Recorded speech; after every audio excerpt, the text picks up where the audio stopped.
محمد عمر صاحب نے اپنا پتہ وغیرہ نہیں لکھا، پتہ نہیں کیوں چھپنا چاہتے ہیں لوگ۔ جیسا کہ آپ نے رسولوں کے ضمن میں فرمایا کہ وہ صرف انذار کے لیے آتے ہیں، جبکہ بشارت کی وہاں گنجائش نہیں ہوتی، لیکن سورہ مائدہ کی ایک آیت میں ہے رسلا مبشرین و منذرین، یہ سورہ مائدہ میں نہیں ہے، سورہ نساء میں ہے۔ یہ تو میں نے بھی اس کا حوالہ دیا تھا کہ جب بات اصولی طور پر کی جائے گی تو بلکہ بشارت پہلے اور انذار بعد میں، اور میں نے یہ نہیں کہا کہ رسول صرف انذار کے لیے آتے ہیں، یہ میں نے نہیں کہا۔ آغاز میں صرف انذار ہوتا ہے، بگڑا ہوا معاشرہ ہے، بشارت کس کو دیں؟ وہ اہل خیر ہے ہی نہیں تو بشارت کس کو دیں گے؟ پوری قوم گمراہ ہوئی ہوئی ہے۔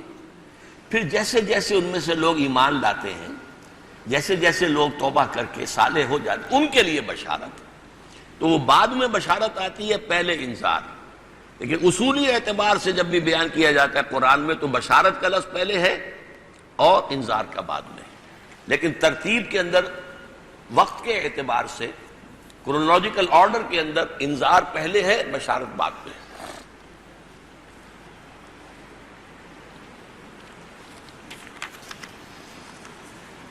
سید جمیل احمد صاحب، سورہ نوح میں 7 آسمانوں کا ذکر ہے، ان 7 آسمانوں سے کیا مراد ہے؟ یہ میں کئی مرتبہ عرض کر چکا ہوں کہ اس کے بارے میں تاحال ہم کوئی رائے قائم نہیں کر سکتے۔ ابھی ہماری سائنسی معلومات اس درجے تک نہیں پہنچی کہ اس گرہ کو کھول سکیں۔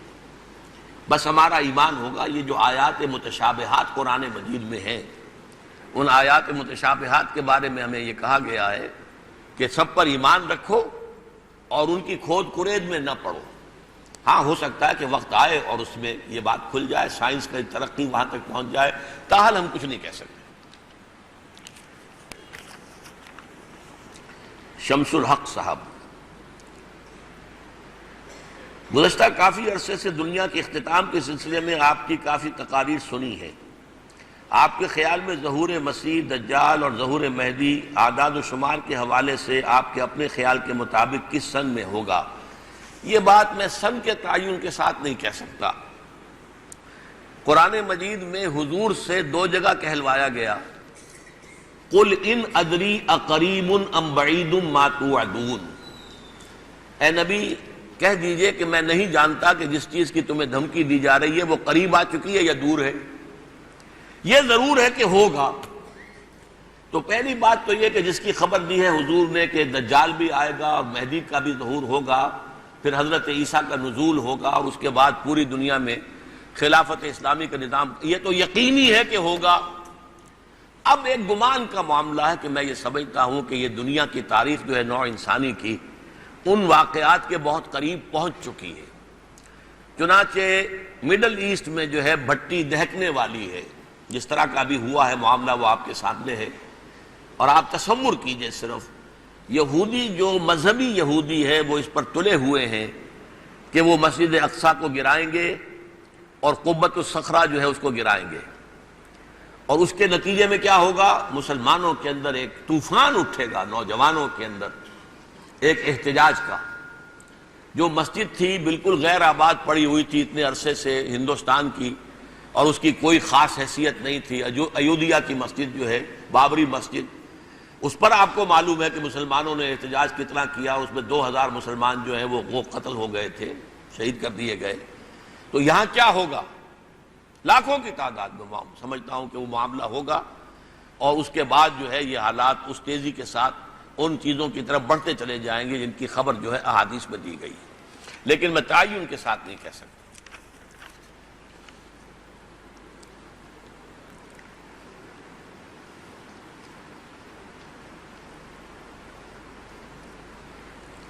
اظہار الحق صاحب، میرا سوال یہ ہے کہ آپ نے بگ بینگ کا ذکر کیا ہے، قرآن میں اس کائنات کو بنانے کا 6 دن کا ذکر ہے۔ آپ نے گزارش کی ہے کہ بگ بینگ کا اصل میں دیکھیے کہ بگ بینگ سے کائنات کا، مادی کائنات کا آغاز ہوا ہے۔ میرا جو کتاب ہے جس کی طرف میں نے آپ کو توجہ دلائی ہے، اگر ان مسائل سے دلچسپی ہے تو اس کو پڑھیے، ایک پری بگ بینگ ہے، بگ بینگ سے پہلے اللہ تعالیٰ کے امر کن سے ایک خنک نور پیدا ہوا ہے جس میں نہ حرکت تھی نہ حرارت تھی. اس خنک نور سے اللہ تعالیٰ نے ملائکہ کو پیدا کیا اور تمام انسانوں کی ارواح کو پیدا کیا، اور ان سب میں سب سے پہلے روح محمدی کو پیدا کیا صلی اللہ علیہ وسلم. اس کے بعد ایک وقت آیا ہے کہ اسی نور کے ایک حصے میں ایک دھماکہ ہوا بہت بڑا، بگ بینگ. یہ ہے فزیکل ورلڈ، فزیکل کائنات، فزیکل یونیورس کا نقطہ آغاز. اور اس کے بعد کے مراحل ہیں، اور اس میں پہلا مرحلہ آتا ہے بہت سخت حرارت والی، آگ ہی آگ، آگ ہی آگ، ٹریلینز ڈگری جو ہے سینٹی گریڈ وہ کہتے ہیں کہ اس کی حرارت، اس کا درجہ تھا. اس دور میں جو پیدا کیے گئے وہ جنات ہیں جو آگ سے پیدا کیے گئے. پھر وہ ناری کرے ٹھنڈے ہوئے، اس کے اوپر کرسٹ وجود میں آیا، جیسے زمین کا یہ کرسٹ آف دی ارتھ ہے. یہاں سے حیات ارضی کا آغاز ہوا جس کا ارتقائی مرحلہ جا کر حضرت آدم پر ختم ہوا. تو یہ زمین پھر، اور اس میں لا کر روح پھونکی گئی. تو آدم کا وجود جو ہے وہ دو حصوں پر مشتمل تھا، ایک حیوانی وجود جو خاکی الاصل ہے، جو زمین سے بنا ہے، مٹی سے بنا، اور ایک وہ روح کے جو ان میں پھونکی گئی ہے. اسی طرح ہر انسان کا معاملہ ہے، جب رحم مادر کے اندر اس کا حیولہ تیار ہو جاتا ہے 4 مہینے کے بعد، پھر اس میں اس کی روح جو ہے وہ لا کر وہاں سے شامل کی جاتی ہے. وہ میں بیان کر چکا ہوں. ثاقب شیخ صاحب، آپ نے ابھی فرمایا ہے کہ ہمارے غوث الاعظم کا بت نہیں ہے، تو کیا ہمارا کوئی غوث الاعظم یا دستگیر یا مشکل کشا اللہ کے علاوہ نہیں ہے؟ اسی کو میں نے گویا کہ ایک طرح سے لطیف انداز میں کہا، یہ بھی تو ہماری جو ہے وہ تراشی ہوئی باتیں ہیں نا. غوث تو اللہ ہے صرف، غیاث یا غیاث المستغیثین تو اللہ ہے اور کوئی نہیں. لیکن ہمارے ہاں یہ غلو ہوتا ہے. یہ غلو تھا جس نے حضرت مسیح کو اللہ کا بیٹا بنا دیا. یہ غلو ہے جس نے حضرت علی کو خدا بنا دیا. ایسے لوگ موجود رہے ہیں، اب بھی ہے، جو حضرت علی کو کہتے ہیں خدا، گاڈ انکارنیٹ. حضرت مسیح کو بھی گاڈ انکارنیٹ بھی کہا گیا اور پھر بیٹا کہا گیا. تو یہ غلو ہے جو ہمارے اولیاء اللہ کے بارے میں ہے. لیکن اللہ کا شکر ہے کہ ہمارا یہ غلو اس حد تک نہیں پہنچا کہ مجسمے بھی تیار ہو جاتے، بت بھی بن جاتے. یہ اللہ کا شکر ہے. اس کے علاوہ ابھی آپ نے فرمایا کہ قبروں سے ٹنڈی دل کی طرح نکل کے مردے بھائیں گے، تو کیا یہ زمینی قبر میں ہے یا عالم برزخ؟ دنیا میں اصل میں جو بھی ہے عالم برزخ، جو بھی مرا ہے، چاہے انسان اسے کسی شیر نے کھا لیا، وہ بھی کہاں گیا آخر؟ شیر بھی مرے گا، مر کر پھر وہ مٹی ہو کر مٹی میں ملے گا. کوئی اگر سمندر میں ڈوبا ہے، اسے کوئی مچھلی کھا جائے گی، وہ کہاں جائے گی؟ مچھلی بھی مرے گی اور پھر وہ بھی. تو ہر شے زمین میں ہی ہوگی، اسی میں سے نکلے گے. لیکن یہ کہ عالم برزخ اس کو ہم کہتے ہیں، لیکن اس کا تعلق اسی زمین کے ساتھ ہے. لیکن ضروری نہیں کہ قبر ہو ہر ایک کی. قبر وہ ہے جو دنیا کے اندر فوت ہوا ہے، عام طریقے سے آپ نے جا کے دفن کر دیا. اچھا، جب لوگ جلا دیتے ہیں، مٹی بنا کے راکھ بنا کر اڑا دیا، سمندر میں بہا دی، گنگا میں بہا دی، آخر وہ راکھ کہاں گئی؟ اس زمین سے باہر تو نہیں جائے گی نا. کہیں جا کر وہ سمندر کی تہہ میں بیٹھے گی، کچھ ہوگا؟ اسی زمین سے نکلے گے. محمد ظفر اقبال صاحب، یہ سوالات تو بہت آ رہے ہیں. میرا سوال یہ، نوبل پوائنٹ میں جو پروگرام ہوا اس کے بارے میں رات آپ نے کہا تھا کہ ہم دوسری تنظیموں کے ساتھ الیکشن میں تعاون کریں گے. جب آپ کو یقین ہے کہ اسلام اس طرح دین اللہ غالب نہیں ہو سکتا، دین تو صرف جہاد اور طاقت سے اور سنت کے مطابق ہی آ سکتا ہے، تو پھر آپ ان تنظیموں کے ساتھ کیوں دیں گے؟ اصل میں بہت ہی عمدہ سوال ہے صاحب کا، اور میرا جواب یہ ہے کہ میں نے کبھی بھی الیکشن کو حرام نہیں کہا. اور ہمیں حکم یہ ہے، تعاونوا علی البر والتقوی ولا تعاونوا علی الاثم والعدوان. تو الاسم اور عدوان میں تو وہ نہیں آتا، حرام نہیں ہے. ہماری رائے میں اس سے فائدہ کچھ نہیں. لیکن ہم یہ نہیں سمجھتے کہ جو لوگ بھی یہ سمجھتے ہیں کہ اس سے کچھ ہو سکتا ہے وہ بدنیت ہے یا بے ایمان ہے. نہیں، ان کی خلوص کے ساتھ یہ رائے ہو سکتی ہے. لہذا اگر 2 شرطیں پوری ہو جائیں کہ خالص دینی محاذ بنے اور وہ دینی ہی اپنا مینیفیسٹو دے، تو ہم ان کے ساتھ تعاون کریں گے. ان پر حجت قائم کرنے کے لیے ہمیں کسی سے دشمنی نہیں ہے، ہمیں کسی کے ساتھ قد نہیں ہے، زدم زدہ کا معاملہ نہیں ہے. کوئی شقاق جس کو قرآن کہتا ہے وہ نہیں ہے. یہ ہے جو کہ ہم کریں گے انشاءاللہ، لیکن مجھے اندیشہ ہے کہ یہ ہو نہیں سکے گا. گٹھ جوڑ جو ہے وہ سیکولر جماعتوں کے ساتھ یہ لازمن کریں گے. محمد سلمان صاحب، میں اس بات کی وضاحت چاہتا ہوں جو ہینڈ بل میں کہی گئی ہے. انتخابات میں ووٹ تو متقی اور غیر متقی سب دیں گے، البتہ امیدواروں کے اخلاق و کردار کی بھرپور اسکریننگ کی جائے گی. یہ اسکریننگ کس طریقے سے ممکن ہوگی؟ کیا یہ اب ممکن ہے؟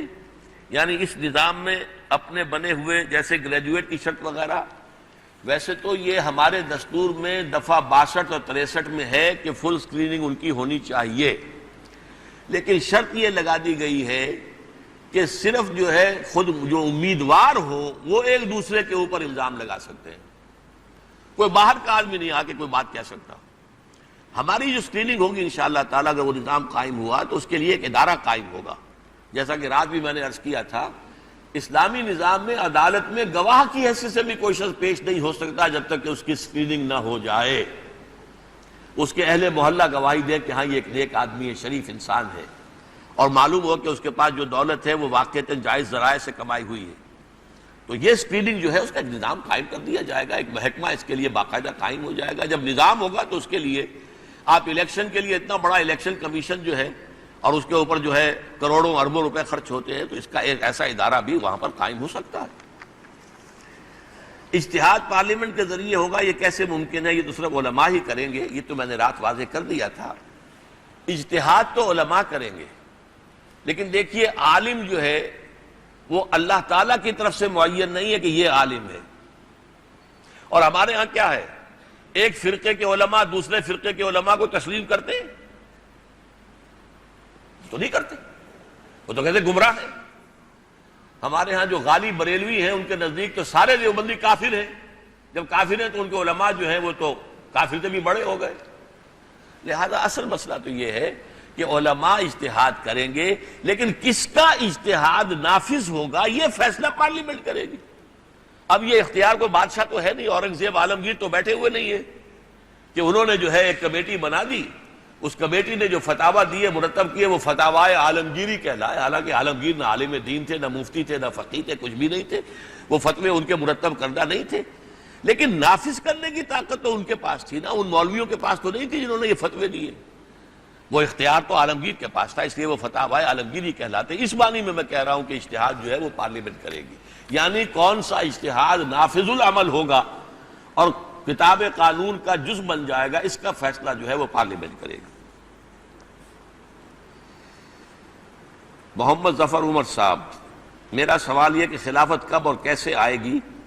پاکستان کو بنے ہوئے تقریباً 52 سال ہو گئے ہیں اور موجودہ حالات میں بھی شکل جو ہے، یہ تو اصل میں پھر ایک پورا جو ہے مضمون ہوگا جو پوری تقریر کا ہے. اس وقت تو میں اس کے بارے میں نہیں جا سکتا، اور اب تھک بھی گیا ہوں، میری آواز بھی بیٹھ گئی ہے. آپ کے علم میں ہوگا میں 2 مہینے سے بیمار چل رہا ہوں. یہ تو تھوڑی سی مجھے سہولت حاصل ہوئی ہے تو میں آ گیا ہوں، ورنہ پچھلے مہینے میں نہیں آ سکا تھا، اتنی زیادہ خرابی تھی. تو بہرحال اس کو تو آپ جو ہے میری کتاب خطبات خلافت موجود ہے، اس کا مطالعہ کریں کہ خلافت جو ہے کیسے آئے گی. آئے گی ضرور، یہ میں نہیں کہہ سکتا کہ کب آئے گی. تھوڑے اور دے دیں. محمود آوان صاحب، آپ نے فرمایا کہ سیاسی کشاکش سے کنارہ کشی کرتے ہوئے بالخصوص دینی جماعتوں کو اتحاد کرنا چاہیے. میں آپ کی حکمت عملی کو خراج تحسین پیش کرتا ہوں. میں آپ سے پوچھنا چاہتا ہوں کہ الیکشن سے بائیکاٹ کرنے سے وہ کون سا اہم منشور ہوگا جس سے دینی جماعتوں کا اتحاد پروان چڑھ سکے گا؟ بھلائی کی دعوت، نیکی کا شورا اور برائی سے روکنا تمام مذہبی فرقوں کا دعویٰ ہے، اور اس کے برعکس مذہبی جماعتوں کا اختلاف بھی ہے.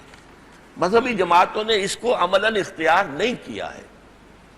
وہ اس کے لیے اگر ایک اتحاد بنا لیں اور پھر کہیں کہ بھائی یہ کام غلط ہے، یہ مت چھوڑ دو، اس کو ختم کرو، ورنہ ہم سڑکوں پر آتے ہیں، ہم جو ہے مظاہرہ کریں گے، گھیراؤ کریں گے، ہم ان بینکوں کا گھیراؤ کر لیں گے، پکیٹنگ کریں گے، نہ کسی کو داخل ہونے دیں گے نہ نکلنے دیں گے.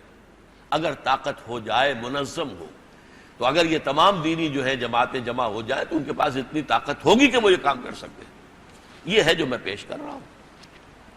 اللہ تعالیٰ آپ دعا کریں، اللہ تعالیٰ ان کو ہمت دے۔ خواجہ احد صاحب: The Muslim Ummah is being defamed, crushed all over the world. Do you see a similar fate of Indo-Pakistan Muslim as the Kafirs during Hazrat Nuh? Did matter exist before the Big Bang? No. Material matter کا آغاز big bang سے ہوا ہے۔ اس سے پہلے میں نے عرض کیا ایک لطیف روشنی تھی، اس روشنی کو سورج کی روشنی پر قیاس نہ کیجیے جس سے کہ فرشتے بنے ہیں اور جس سے کہ ارواح انسانیہ بنی ہیں، وہ تھی، لیکن وہ میٹر نہیں تھا۔ اور اسی لیے میٹر کی جو تخلیق ہے اس میں ٹائم لگتا ہے۔ کائنات کو اللہ نے بنایا ہے اس میٹیریل ورلڈ کو 6 دنوں میں۔ بچے کو اللہ تعالیٰ رحم مادر میں 9 مہینے میں تیار کرتا ہے، لیکن یہ کہ وہ جو پہلا بگ بینگ تھا جس سے کہ وہ نور وجود میں آیا ہے، پہلی حرف کن، اس کے بعد جو ہے اس نور سے ارواح پیدا کیے گئے، ان میں ٹائم نہیں لگا، یا ملائکہ پیدا کیے گئے، اس میں کوئی ٹائم نہیں۔ یہ میری کتاب کو آپ مطالعہ کر لیں، میں نے اس کا ذکر کر دیا ہے۔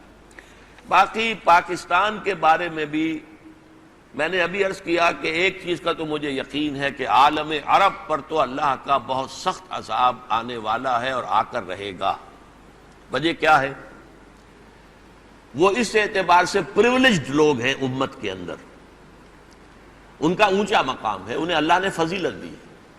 کیا فضیلت؟ ایک حضور خود عرب تھے، ان میں سے تھے، یہ فضیلت انہیں حاصل ہے۔ نمبر 2، ان کی مادری زبان میں اللہ کا کلام محفوظ ہے، موجود ہے۔ انہیں عربی زبان کی گرامر اور یہ اور وہ اور اس کے لیے چٹائی توڑ تعلیم حاصل کرنے کی ضرورت نہیں ہے قرآن سمجھنے کے لیے۔ اس کے باوجود آزاد ہونے کے بعد ان میں سے کسی نے اسلامی نظام قائم نہیں کیا، تو سب سے بڑے مجرم وہ ہیں۔ آپ کو معلوم ہے کہ 150 کروڑ آبادی مسلمانوں کی ہے، اندازہ یہ ہے، ان میں 30 کروڑ تو عرب ہیں، باقی یہ 14 کروڑ نمبر 2 پر آتے ہیں، ہم جو پاکستانی مسلمان ہیں۔ نمبر 2 مجرم ہم ہیں۔ ہم نے لاکھوں انسانوں کی قربانی دی اور ہزاروں عورتوں کی عصمتوں کو لٹوایا اس ملک کے لیے۔ پاکستان کا مطلب کیا؟ لا الہ الا اللہ کے نعرے میں، اور اسلام ہم نے یہاں قائم نہیں کیا۔ بنگلے بنا لیے، محل بنا لیے، ڈیفنس میں جا کر دیکھ لیجئے، اور نئی جو بن رہی آبادیاں ان میں جا کر دیکھ لیجئے کیسے ماربل تھوپے گئے ہیں، کس طریقے سے جو ہے پیسہ خرچ کیا گیا ہے۔ اسلام جس کے لیے بنایا تھا وہ کہاں ہے بھائی؟ وہ نہیں ہے۔ لہذا میں نہیں کہہ سکتا fate of Indo Pakistani Muslims is hanging in the balance. ہو سکتا ہے ہم پر بھی کوئی بڑا سخت عذاب آ جائے اللہ کی طرف سے۔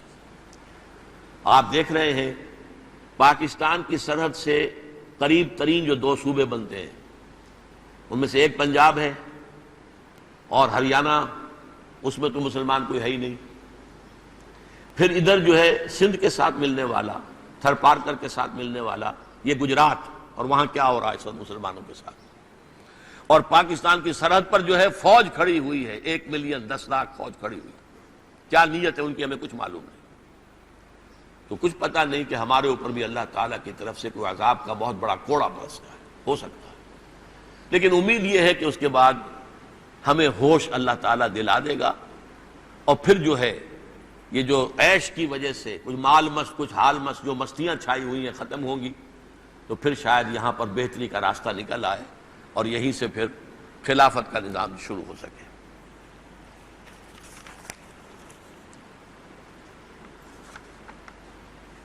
محمد شاہ صاحب ہیں غالباً۔ کل کی تقریر کے مطابق آپ نے کہا پاکستان معجزانہ طور پر بنا، ساتھ نیوکلیئر پاور بھی بنا، یہ ایک اللہ کی ہمارے لیے حجت بھی تو ہو سکتی ہے کہ اس ملک اور خطے کو موقع دیا جائے، اگر پازیٹیو رسپانس ہو تو ٹھیک، ورنہ اس ملک اور خطے کو تباہ کر دیا جائے۔ اس بارے میں آپ کی رائے کیا؟ میں رائے دے چکا ہوں، اس کا امکان ہے۔ ہینگنگ ان دی بیلنس میں نے الفاظ استعمال کیے۔ شکیل احمد صاحب، قرآن ایمان لانے میں کتنا اور ایمان بنانے میں کتنا کردار، یا پکانے میں یا اپنانے میں کتنا کردار، کیا کردار ادا کرتا ہے؟ قرآن مجید بہت ہی فیصلہ کن کردار ادا کرتا ہے، لیکن خاص طور پر اگر اس کو سمجھ کر پڑھا جائے، ورنہ تو صرف پڑھنا ہے اور آپ نے سمجھا نہیں ہے تو پھر تو صرف ثواب ملے گا کہ آپ نے وقت لگایا ہے، آپ نے جو بھی اپنا وقت لگایا اس کے پڑھنے میں، اس کی کوئی اجرت آپ کو مل جائے، بس اس کا کوئی اور نتیجہ، اس کی کوئی اور برکات آپ کو حاصل نہیں ہو سکتی۔ اتنی سی عربی سیکھ لیں ضرور کہ قرآن مجید کو براہ راست پڑھیں اور آپ کسی ترجمے کے محتاج نہ ہو، کسی انٹرپریٹیشن دیکھنے کی ضرورت محسوس نہ ہو، قرآن براہ راست جو ہے وہ آپ کے ذہن پر نازل ہو جائے تو انشاءاللہ العزیز یہ قرآن ایمان دل کے اندر پیدا کرے گا، اور اگر پہلے سے ایمان ہے اسے مضبوط کرے گا، پروان چڑھائے گا۔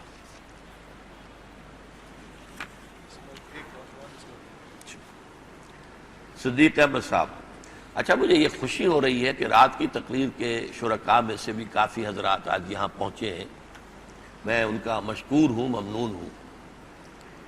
آپ نے کل کی تقریر میں فرمایا کہ آپ چاہتے ہیں کہ تمام دینی جماعتیں متحد ہو کر دین کا کام یعنی فروغ دین کے لیے کام کریں اور سیاست سے الگ رہیں، کیونکہ اب تک دینی جماعتیں 3-4 سیٹیں حاصل کی ہیں، تو کیا اس وقت صرف کیا جائے؟ گزارش ہے کہ بیان فرمائیں کہ کیا دین سیاست سے الگ، کیا دینی لوگوں کو ملکی سیاست سے الگ رہنا چاہیے؟ قطعاً نہیں۔ میں نے تفصیل سے، میری کتاب استحکام پاکستان، اس میں اس مسئلے پر بڑی تفصیل سے روشنی ڈالی ہے کہ کوئی مسلمان خالص غیر سیاسی آدمی نہیں ہو سکتا، اس لیے کہ سیاست دین کا حصہ ہے، اور کوئی جو ہے باشعور انسان غیر سیاسی نہیں ہو سکتا۔ باشعور انسان وہی ہوگا جس میں کوئی شعور ہے، سمجھ ہے، وہ رائے رکھے گا ملک کدھر جا رہا ہے، قوم کدھر جا رہی ہے، خیر ہے، بھلائی ہے، یہی سیاست ہے۔ لیکن سیاست کی ایک تقسیم کیجئے، ایک ہے انتخابی سیاست اور ایک ہے انقلابی سیاست۔ انقلابی سیاست ہوتی ہے انقلاب کے لیے، پورے نظام کو بدلنے کے لیے۔ انتخابی سیاست ہوتی ہے صرف حکومت کے حصول کے لیے، چہرے بدلنے کے لیے، ہاتھ بدلنے کے لیے۔ تو ہم انقلابی سیاست میں ہیں، لیکن انتخابی سیاست کو بیکار سمجھتے ہیں۔ البتہ انقلاب آ جائے گا، پھر ہم اپنا انتخابی نظام بنائیں گے، پھر جو اس کا انتخاب ہوگا وہ دین کا حصہ ہوگا۔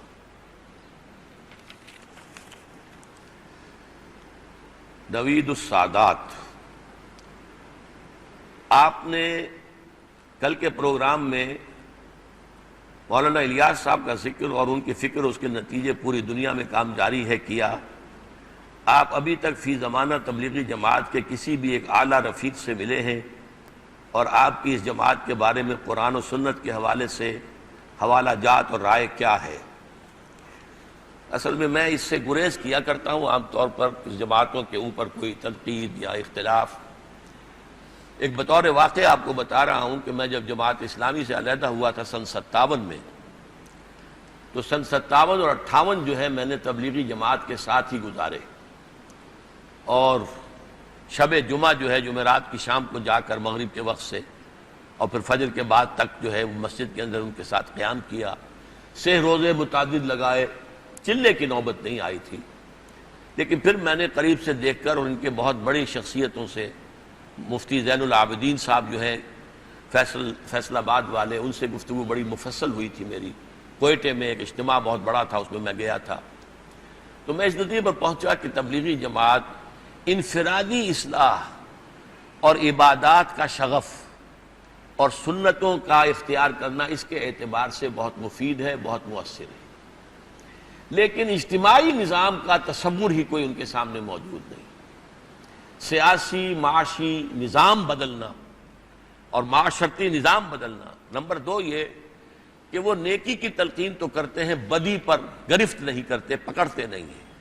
امر بالمعروف تو ہے، نہی عن المنکر نہیں ہے۔ اس گاڑی کے 2 پہیے ہیں قرآن حدیث کی روح سے، امر بالمعروف نہی عن المنکر، ساتھ ساتھ آتے ہیں، یہ کبھی علیحدہ نہیں آتے۔ اب علیحدہ نہی عن المنکر تو آیا ہے، امر بالمعروف علیحدہ نہیں آیا، لیکن یہ کہ یہاں پر امر بالمعروف کہہ لیجئے، تلقین ہے، نصیحت ہے خیر کی، لیکن برائی کے اوپر تنقید نہیں ہے۔ اس لیے یہ کہ انہوں نے اپنی دعوت کا اصل مرکز و محور جو ہے وہ اپنی کچھ باتیں، 6 نکات، کچھ بزرگوں سے سنی ہوئی باتیں، کچھ ضعیف احادیث، ضعیف بھی اور قوی بھی، قرآن مجید کو اس کا مرکز و محور نہیں بنایا کہ لوگوں کو آمادہ کریں کہ بھائی قرآن پڑھو، سمجھو، عربی سیکھو۔ تو یہ میرے چند ان سے اختلافات ہیں جس کی بنا پر پھر میں نے یہ طے کیا کہ یہ میرے لیے نہیں ہے. اس کے بعد بہرحال پھر میں نے اپنا راستہ اختیار کیا. وہ ایک لمبی بات ہے. بس حضرات اب یہ باقی سے میں معذرت خواہ ہوں.